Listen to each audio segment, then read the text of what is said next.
कहानी एक छोटी सी बच्ची आर्या की है, जो एक छोटे से गांव में रहती थी। आर्या बेहद चंचल और जिज्ञासु थी।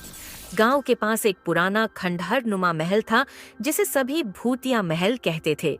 गांव के लोग कहते थे कि उस महल में कोई जाता है तो वापस नहीं आता। एक दिन आर्या के दोस्तों ने उसे चुनौती दी, तू महल के अंदर जाकर दिखा। आर्या ने हंसते हुए चुनौती स्वीकार कर ली, लेकिन अंदर जाने से पहले उसने अपनी दादी से पूछा, दादी, उस महल में ऐसा क्या है जो सब डरते हैं? दादी ने बताया, बेटा, वर्षों पहले उस महल में एक खूबसूरत राजकुमारी रहती थी, लेकिन एक दिन अचानक वह गायब हो गई और तब से महल को श्रापित माना जाता है।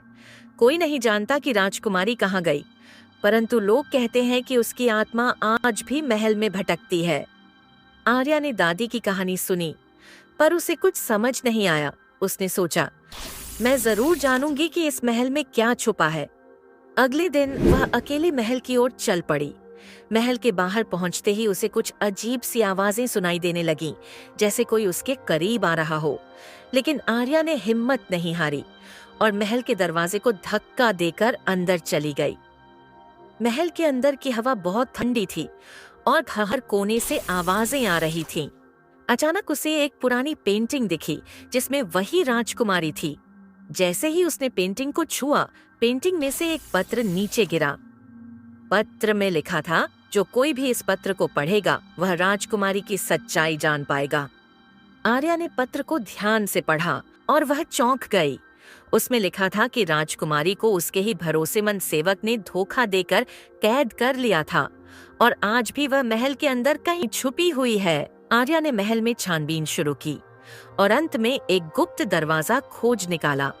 उस दरवाजे के पीछे एक छोटी सी कोठरी थी, जिसमें एक औरत बैठी थी।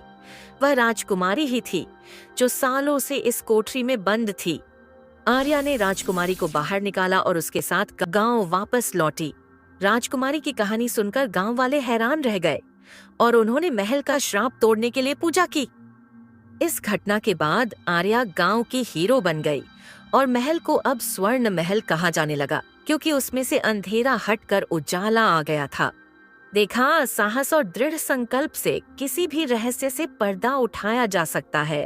अगर आपको यह कहानी अच्छी लगी है तो हमारे चैनल स्क्रीन तक को सब्सक्राइब जरूर करें।